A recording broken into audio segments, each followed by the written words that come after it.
Welcome back to the Vintage Firearm series. In today's episode, we're going to actually be talking about a JC Higgins. The model number, and I'm not kidding, is 583.16, and Sears, Roebuck and Company. Back in the day when you were allowed to sell firearms at a department chain. It's a pretty cool gun. It's a 12 gauge. I'm looking at this and to me it screams 40s. It could be a little bit later. It's an interesting design because when I first saw it, I paid a little bit too much for this, to be honest with you, but the reason I bought it was it had such an interesting design to me. Now I've seen others like this before, but a little bit different. And this thing keeps on fooling me. Every time I pick it up, I'm thinking about what it is. And I always think it's something else. I think it's a clip. It looks like there's a clip missing down here or something. And it's so odd because, it's got this big old heavy duty wooden stock on it. The butt pad. That tells a life all its own, doesn't it? And yet, sometimes I like it when things are like that. So, actually what this is it's a tube feeder. And you load it down here just like a traditional shotgun. But to me, it just doesn't look like that. I don't know, And the funny part about it is has some of the same issues as you would have with a shotgun that has a clip. Sometimes it's a little goofy when you go to chamber the first round or any round or anything. You got to fight with it a little bit. I have been working on it. Yesterday I spent a few hours on it. The shell was getting stuck in the chamber and would not come out, and that's unfortunate. And I would go ahead and have to work to get it out. I think I bought a few guns all at the same time when I bought this one, and I think they all suffered from the same thing. Some guy put a lot of oil on them and didn't wipe them down, and then they sat for many, many, many years. And so that turned into a gum or a varnish or something like that. So you'd get a shell that's been fired. It would go in and out pretty much if you didn't fire it. But as soon as you fired it and expanded a little bit, it was stuck. Sometimes it would go and sometimes it wouldn't. So I worked on it a lot to clean up the bore. And the bore itself, throughout it was pretty clean. It just that it had this heavy film and down here at the end, and it was sticking in shells. So we're going to give it a run today. When I look at this number, 583.16 model number, I'm sure that .16 was a variant. And I look at this gun and I think I've read a little bit that some of them were high standards. That definitely could be this one. It's an interesting gun. It really is. And overall, I've only fired it a few times. I just got it so it would work right. And then we're ready to go. The stock on it appears to be walnut. Piece of wood that you probably wouldn't invest in a firearm nowadays. We have some minor cracks here and there, which would also indicate that it was oiled more than it should have been. I really don't know the year of this on it. Looking at the butt here, I'm thinking it could even be older. You could be dating it back into the 30s. If I had the time and energy, I would probably search it out.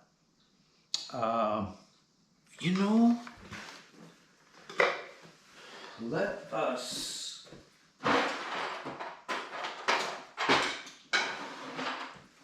we should just get into good habits if we're going to do a series, right? Let's go ahead and get into some good habits. Let's check out the. Okay, so it's 12.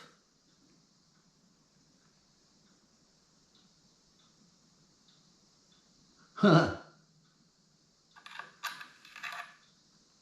This is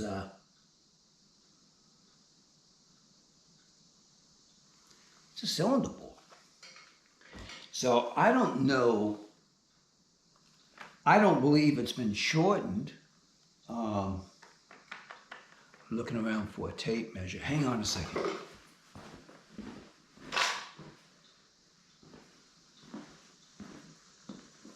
So I guess I don't have a tape measure real handy.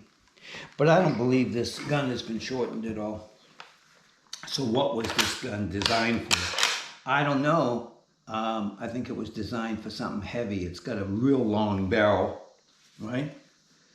And usually Sears and Roebuck would have sold firearms for the working man. I'm now looking at this a little closer. I was thinking the 40s, but I don't know. Not based on anything at all, just looking at the gun.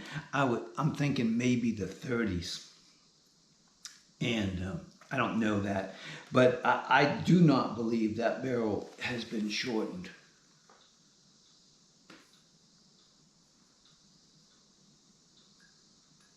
I just can't say for certain.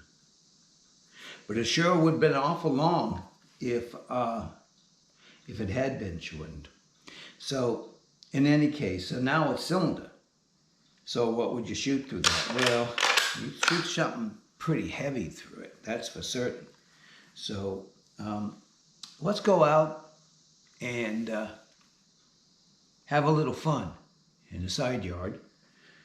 I'm still not going to shoot anything heavy through it. I'm just going to shoot 7.5 as usual through it. Yeah, it's probably, we'll check out the safety. Sometimes when you put the safety on, the safety does work. Sometimes the bolt action, it will lock the bolt action. Anyways, we're all set to go. Somebody could refinish this and it would look beautiful and stuff, but I don't know. I think it's kind of cool just the way it is with the cracks, everything about it. People often worry about cracks.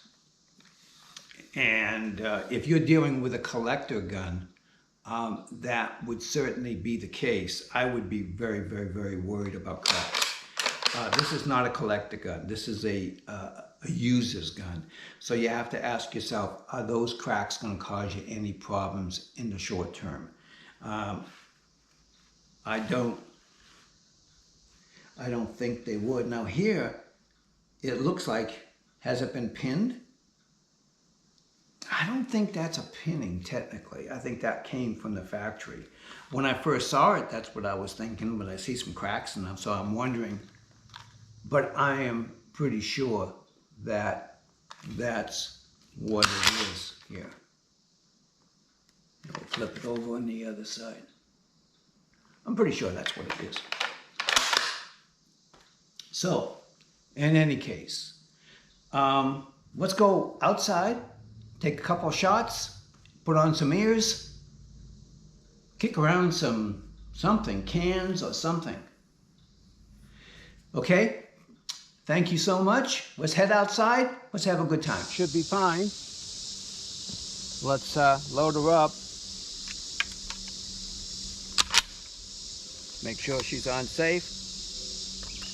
And like I say, the other day, I was having a little bit of trouble. So this is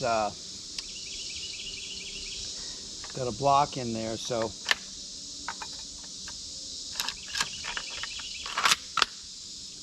it's only going to handle 2+1. So let's just, I got an ant. Look at it, look at the ant. You see the ant? It's Tennessee. Ants are everywhere. Okay, he's free now. Okay, So we're gonna go ahead. I put a little drink can that's already been shot in top of it. So let's go ahead and light up its whirls. Oh, let's take the safety off, right? I did that already, that's good. Okay, here we go. They both went flying. That tin can went from about 25, 30 feet. Now it's at about 50 feet. We're gonna, didn't kick out.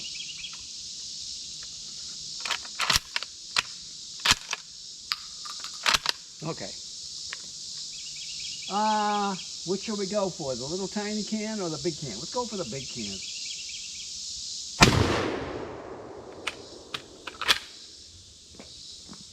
Okay, it's stuck again.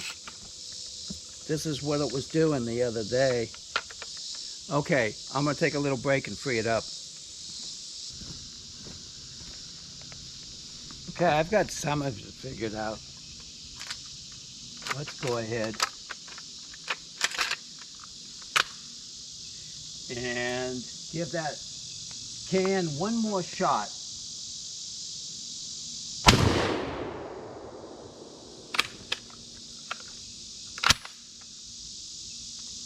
Stuck in there again.